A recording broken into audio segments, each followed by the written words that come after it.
Chapter 8 trigonometry exercise 8.1 NCERT.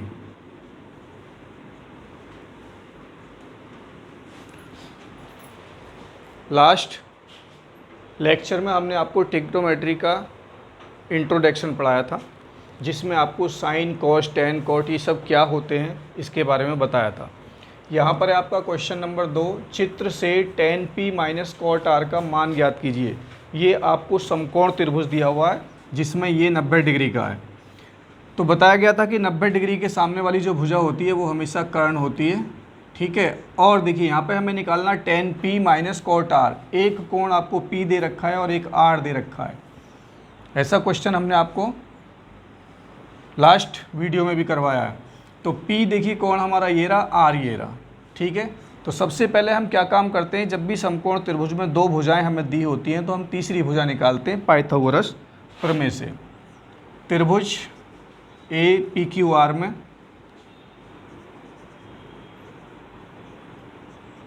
Pythagoras theorem से, इसे PG theorem भी बोलते हैं। ये होता है 90 डिग्री के सामने वाली भुजा यानी कर्ण। यहाँ पे कर्ण देखिए PR है, यानी PR का स्क्वायर बराबर लंब PQ का स्क्वायर प्लस आधार QR का स्क्वायर।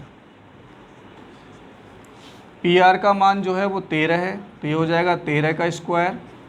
PQ का मान आपका हो गया 12, उसका स्क्वायर प्लस QR हमें नहीं पता है, इसका स्क्वायर जो के तो 13 का वर्क करेंगे, 13 में 13 से गुणा करेंगे तो 169 आएगा, और 12 में 12 से गुणा करेंगे 144 प्लस QR स्क्वायर। इस 144 को इधर ले आओ, 169 माइनस 144 बराबर QR स्क्वायर इधर बच गया।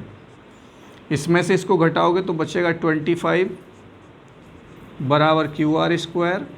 अब QR निकालने के लिए स्क्वायर इधर आएगा, यानी दोनों ओर का हम वर्गमूल लेंगे तो स्क्वायर रूट हो जाएगा √25।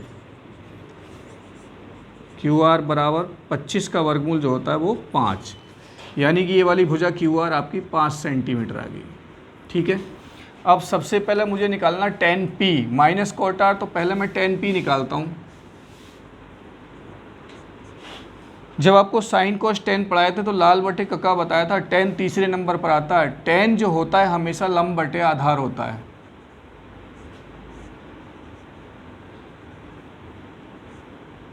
लेकिन कोण क्या है, यहाँ पे P है। तो त्रिभुज में P देखिए कहाँ पर है, ये रहा P। बताया था जिस कोण के लिए हम मान निकालते हैं उस कोण की सामने वाली भुजा लंब होती है। कर्ण कभी नहीं बदलता है और आधार ये हो जाएगा। ये हमेशा आधार नहीं होगा। जिस कोण के लिए हम मान निकालते हैं, P की बात आई है तो P के सामने वाली भुजा लंब और ये आधार, तो ये हो जाएगा आपका tan P बराबर 5/12। उसके बाद निकालना हमें कॉट R। कॉट जो होता है वो tan का रेसिप्रोकल, tan का उल्टा होता है। tan हमारा लंब बटे आधार होता है, तो ये हो जाएगा आधार बटे लंब। अब कोण यहाँ पर आ गया R ये रहा। जब कोण R की बात चलेगी तो R के सामने वाली भुजा लंब होगी और ये आधार बन जाएगा, यानी कि अब ये लंब हो जाएगा, ये आधार हो जाएगा। तो लंब की जगह पे तो हम रखेंगे यहाँ पे 12 और आधार हो जाएगा आपका 5। ये हो गया हमारा कॉट R। अब क्वेश्चन में हमें निकालना है tan p minus cot R। tan p की वैल्यू है 5/12 माइनस कॉट R का मान भी 5/12 ही आया है। 5/12 में से 5/12 घटाएंगे तो 0 आएगा। ये हो गया आपका tan R minus cot R की वैल्यू 0 आएगी। ये क्वेश्चन है आपका, समझ में अच्छे तरीके से आया होगा। देखो भाई यहाँ पे tan R लिख दिया है, जबकि आंसर है हमारा tan p minus cot R का मान निकालना था, तो इसको हम p कर देंगे, ठीक है। ये है हमारा tan p minus cot R। तो अब नेक्स्ट क्वेश्चन देखिए। जो थर्ड क्वेश्चन है वो आप अपने आप करोगे, और जो चौथा क्वेश्चन है मैं आपको करा रहा हूँ, ठीक है। फोर्थ क्वेश्चन क्या दिया हुआ है, आप ध्यान से देखिए क्वेश्चन को। क्वेश्चन है यदि 15 कॉट A बराबर 8,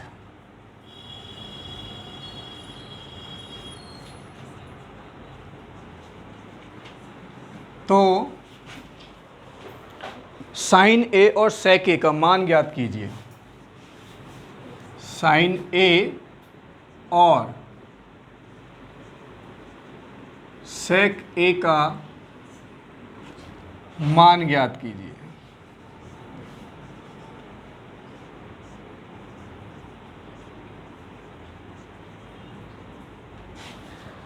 तो देखिए, हमने आपको पहले भी बताया था, जब भी एक त्रिकोणमिति अनुपात का मान दिया होता है तो आप अन्य 5 त्रिकोणमिति अनुपात के मान आसानी से ज्ञात कर सकते हैं। जैसे कि इंग्लिश में बताया था PBP upon HHA, Pandit Badri Prasad हर हर बोले, है ना।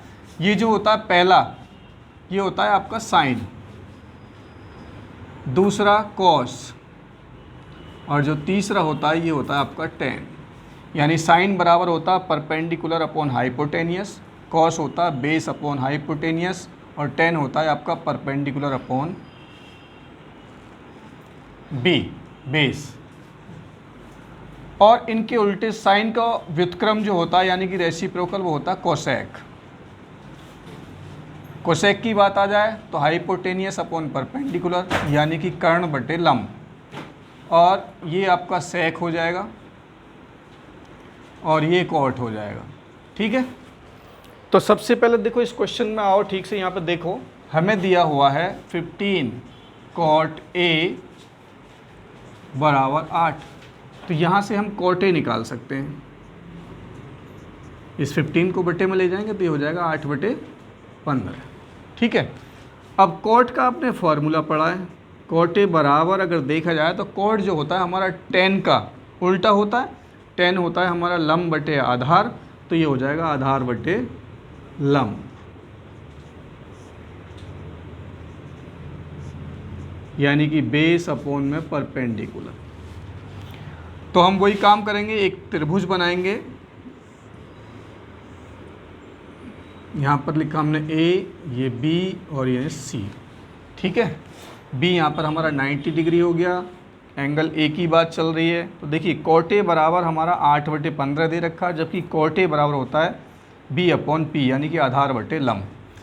अब ए, कोण ए ये रहा, 90 डिग्री के सामने वाली भुजा आप जानते हो कर्ण हो गया, और जिस कोण के लिए हम मान निकाल रहे हैं, यहाँ कोण ए की बात चल रही है, देखो हर जगह ए लिखा हुआ है। जो ये साइन कोस टेन कॉट होते हैं, इनके आगे जो लिखा होता है वो हमारा एंगल होता है कोण। साइन के आगे जो लिखा होगा वो कोण होगा। तो यहाँ पे ए लिख रहा है, कॉट के आगे जो लिख रहा होगा वो कोण हो गया। तो ए के सामने वाली भुजा ये हमारी होगी लंब, परपेंडिकुलर, और ये बच गया आपका बेस, आधार। यहाँ लिख देता हूँ।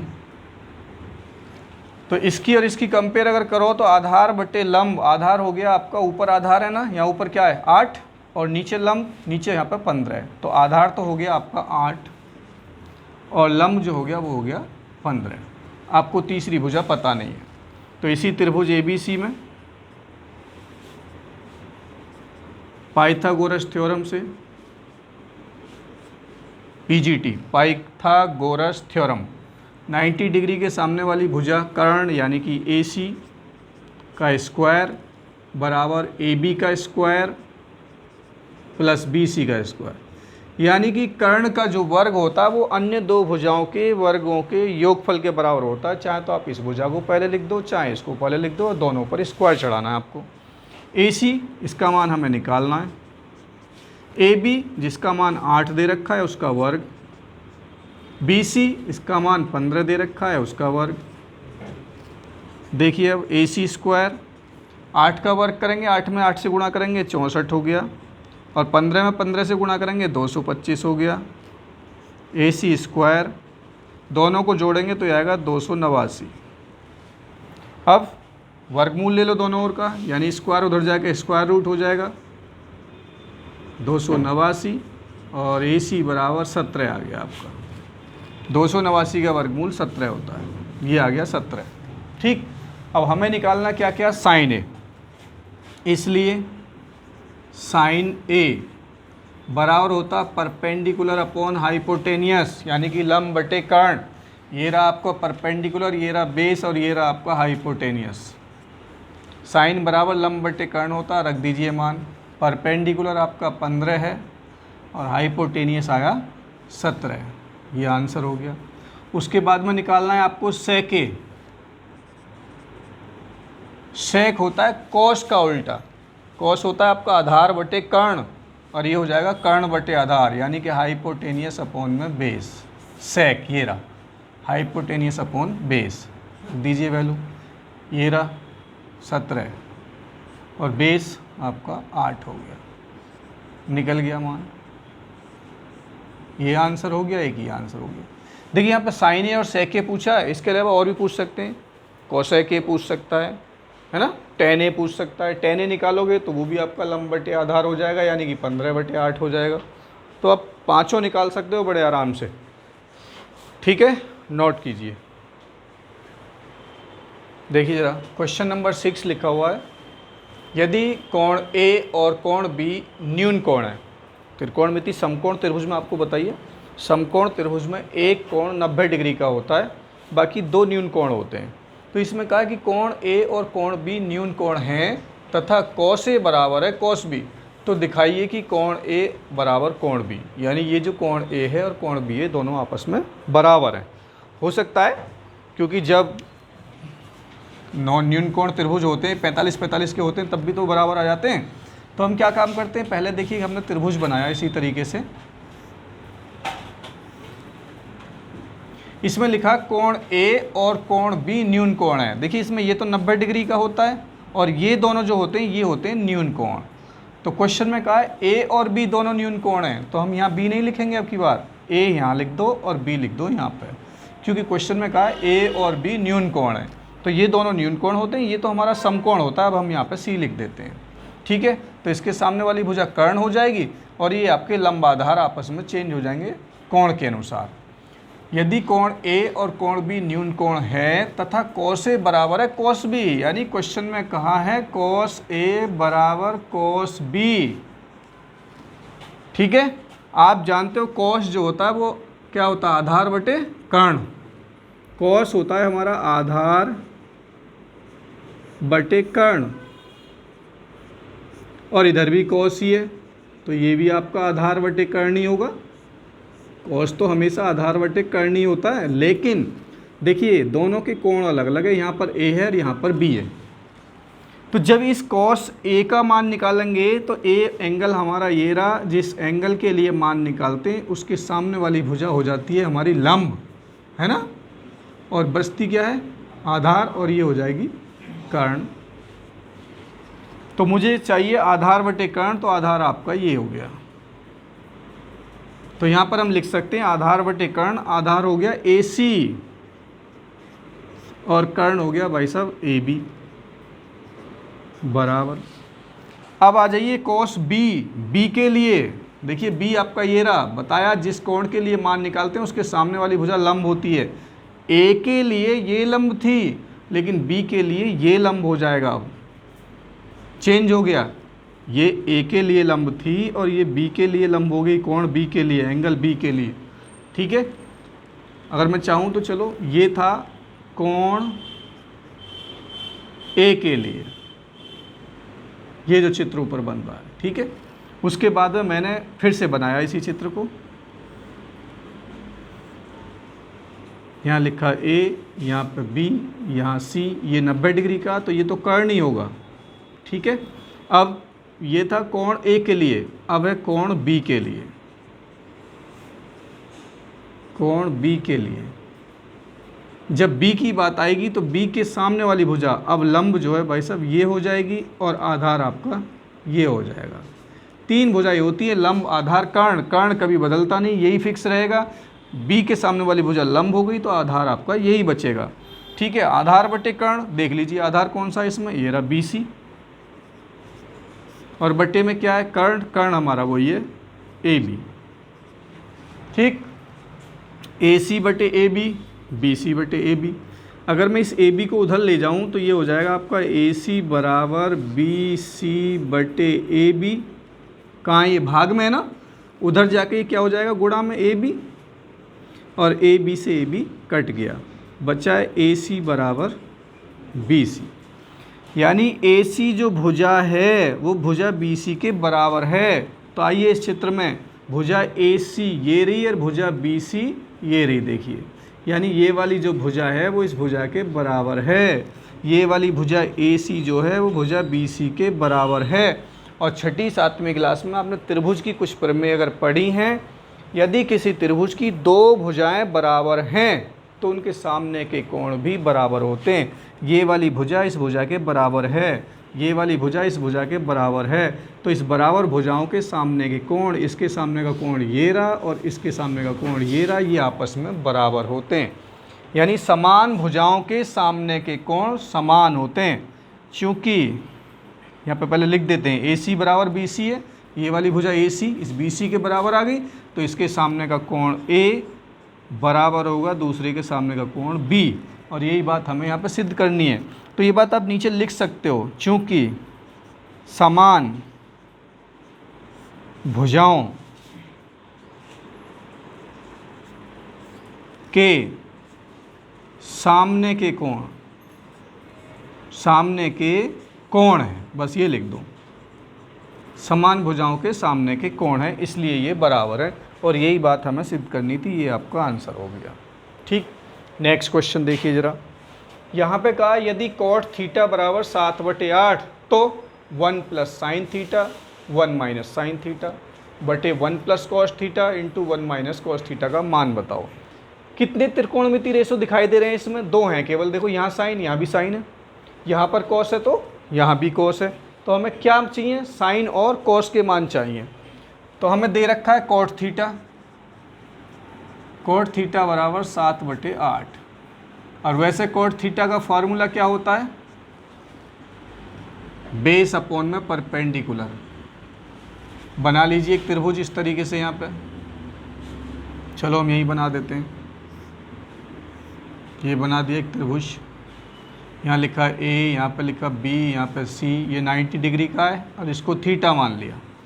तो कॉट थीटा दे रखा है, कॉट tan का उल्टा होता है, tan होता है लंब बटे आधार, तो ये हो जाएगा आधार बटे लंब। थीटा ये है, थीटा ये रहा, 90 के सामने वाली भुजा कर्ण हाइपोटेनियस हो गई, थीटा के सामने वाली भुजा हो गई लंब परपेंडिकुलर, और ये बच गया आपका बेस। रख दीजिए मान, बेस हमारा 7 हो गया, परपेंडिकुलर 8 हो गया। तो ये वाली भुजा निकाल लो पाइथागोरस प्रमेय से त्रिभुज ABC में। देखो ये भी लिख सकते हो डायरेक्ट, त्रिभुज ABC में कर्ण का वर्ग यानी हाइपोटेनियस का वर्ग बराबर होता परपेंडिकुलर का वर्ग प्लस आधार यानी बेस का वर्ग। ये भी लिख सकते हो सीधा, कर्ण का वर्ग बराबर लंब का वर्ग प्लस आधार का वर्ग। कर्ण हमें नहीं पता है h², P पता है 8 उसका वर्ग, B पता है 7 उसका भी वर्ग। 8 का वर्ग निकालोगे 64, 7 का वर्ग होता है 49। दोनों को अगर आप प्लस करोगे 9 4 13, 6 4 10 और 1 11, यानी कि h² आ गया। वर्ग को उधर ले जाओगे तो यहाँ से आपको h मिल जाएगा √113।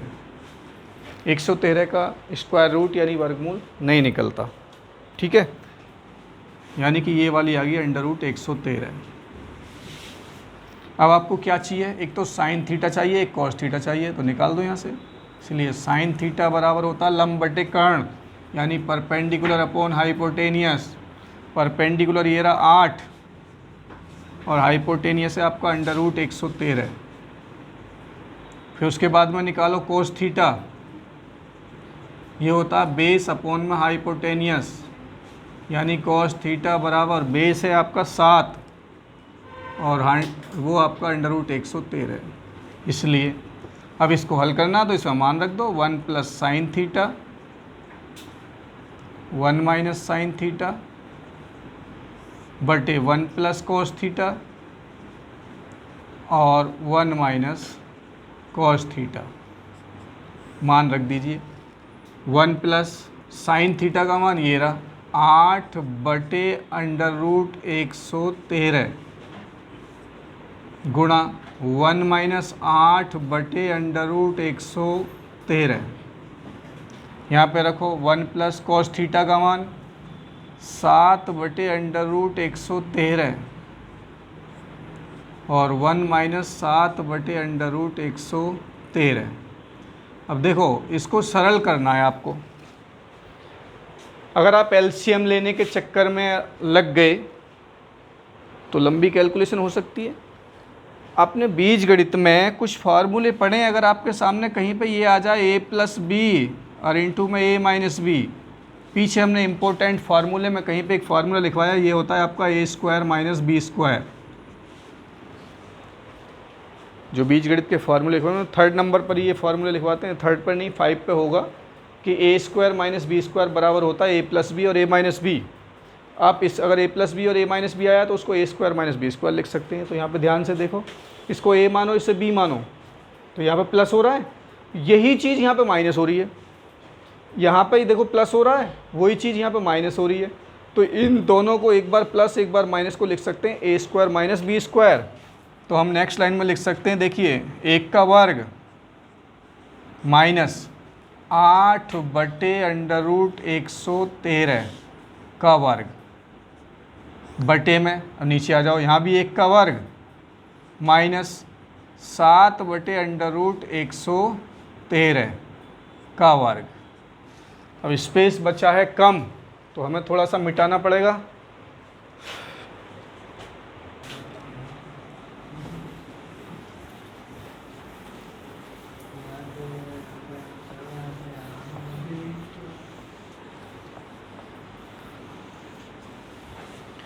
देखो जरा,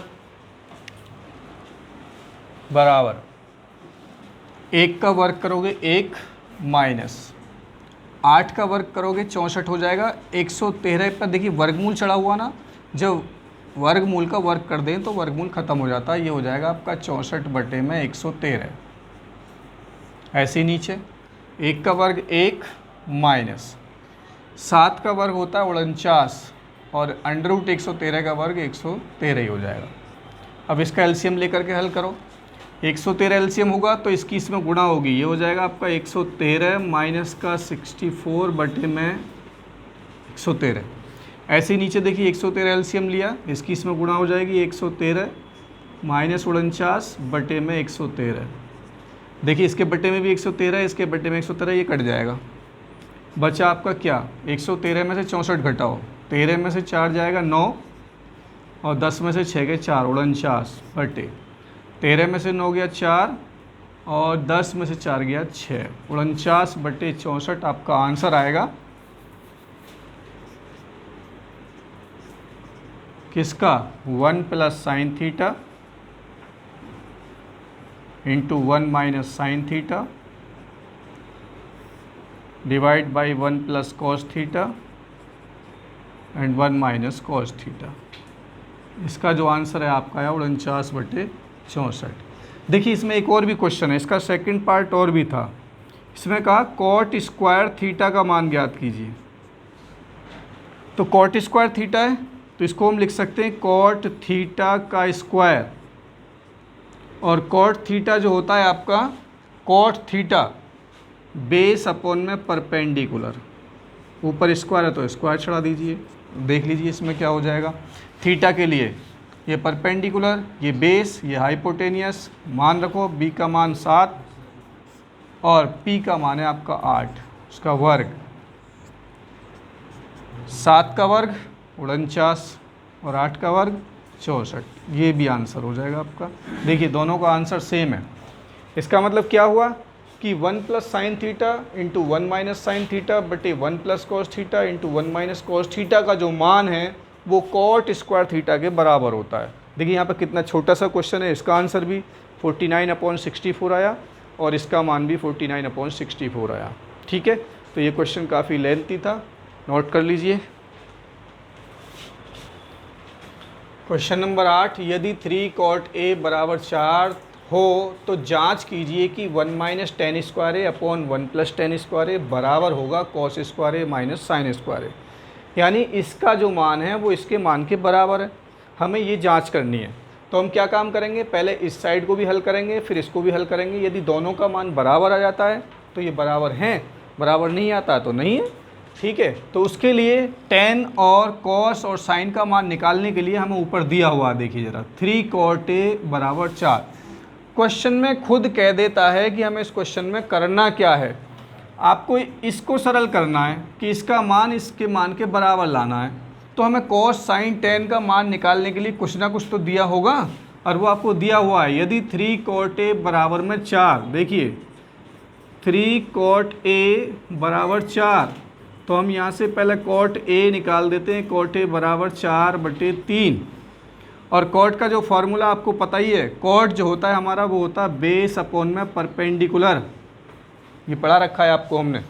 cot बराबर आधार बटे लंब होता है, तो आप वही त्रिभुज बनाइए इस तरीके से। यहाँ लिखो ए बी सी, 90 डिग्री के सामने वाली जो है ये तो हाइपोटेनियस हो गया, ए के लिए ये परपेंडिकुलर हो गया, और ये आपका बेस हो गया। तो यहाँ पे b अपॉन पी कॉट दे रखा है, तो b का मान तो हो गया 4 और p का मान हो गया 3। तो पाइथागोरस प्रमेय से आप निकाल सकते हो 90 डिग्री के सामने वाली भुजा जो है त्रिभुज ABC में पाइथागोरस थ्योरम से। 90 के सामने वाली भुजा कर्ण AC का स्क्वायर बराबर आधार AB का स्क्वायर प्लस लंब BC का स्क्वायर। AB का मान 4 उसका वर्ग, BC का मान 3 उसका वर्ग, 4 का वर्ग 16, 3 का वर्ग 9 बराबर हो गया आपका 25, यानी AC स्क्वायर। यहाँ से हम AC निकालेंगे तो ये हो जाएगा √25, और इसका वर्गमूल निकालेंगे तो 5, ये आपका 5 आ गया। ठीक, अब हमें ज़रूरत किस किस की, एक तो tan की ज़रूरत है, या तो आप tan फार्मूले से निकाल लो, या tan तो cot का उल्टा भी तो होता है। cot का मान हमें दे रखा है, देखिए हमने आपको ये भी फार्मूला पढ़ाया, tan a बराबर 1/cot a, व्युत्क्रम फार्मूले पढ़ाएँ। 1/cot a, cot a का मान हमें दे रखा है ये रहा 4/3। जब ऐसी कंडीशन आ जाए 1/4/3 तो ये उल्टा हो जाएगा, यानी कि 3/4 हो गया। उसके बाद ज़रूरत है हमें cos और sin की, तो यहाँ से हम cos a भी निकाल लेते हैं। cos a बराबर क्या होता है, बेस अपॉन हाइपोटेनियस। ये रहा बेस 4, हाइपोटेनियस 5। उसके बाद हमें देखिए साइन की भी ज़रूरत है। साइन होता है आपका परपेंडिकुलर अपॉन हाइपोटेनियस, परपेंडिकुलर 3 और हाइपोटेनियस आपका 5 हो गया। ठीक है, तब अब ये सॉल्व कर लो, या तो आप लेफ्ट हैंड साइड को पहले कर लो, राइट हैंड साइड को, या दोनों को कर लो। चलो हम लेफ्ट हैंड साइड हल करते हैं। लेफ्ट हैंड साइड है आपका 1 - tan square a upon 1 + tan square a बराबर, यहीं पे इसकी वैल्यू पुट कर दो। 1 - tan a का मान हमारे पास में है, ये रहा 3/4, 3/4। अब क्योंकि इसके ऊपर वर्ग है तो मैंने वर्ग चढ़ा दिया, नीचे 1 + 3/4 का वर्ग बराबर, इधर ले आइए 1 - 3 का वर्ग 9 हो जाएगा, 4 का वर्ग 16, नीचे 1 + 3 का वर्ग 9, 4 का वर्ग 16। आगे सरल कीजिए, 16 LCM हो गया। देखिए जब ऐसे क्वेश्चन को हल करते हैं, इधर 1 होता है तो 16 की इसमें गुणा करेंगे, 16 एकम 16 और माइनस ज्यों की तो 9 और बटे में 16। ऐसे ही नीचे 16 एकम 16 प्लस 9 और बटे 16 ज्यों की तो, LCM से ये कट गया हर। 16 में से 9 गया, कितना बचेगा 7, और यहाँ 16 9 जोड़ेंगे तो कितना हो जाएगा 25। इसे समीकरण 1 मान लो। ये हमने सॉल्व किया लेफ्ट हैंड साइड को। अब राइट हैंड साइड भी ले लो। राइट हैंड साइड है आपकी cos square a minus sine square a।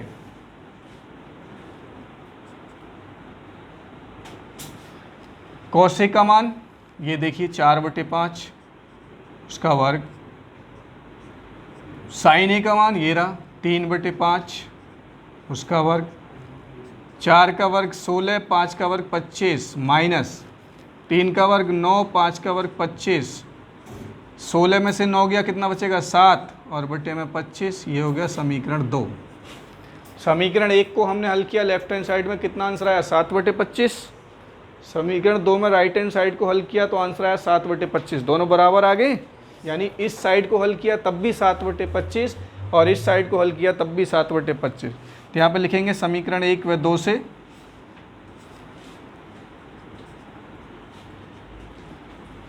Left hand side बराबर है राइट हैंड साइड के।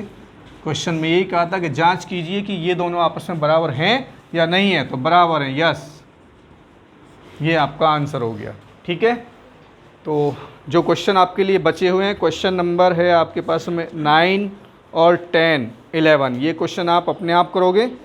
कोई प्रॉब्लम हो तो आप हमें कमेंट्स बॉक्स में लिख करके बता सकते हैं क्वेश्चन नंबर। ठीक है, ज़रूर, मेहनत करने का फल मिलना चाहिए स्टूडेंट्स। सभी वीडियो को लाइक कीजिए, शेयर कीजिए अपने दोस्तों को। ठीक है, thank you for watching video.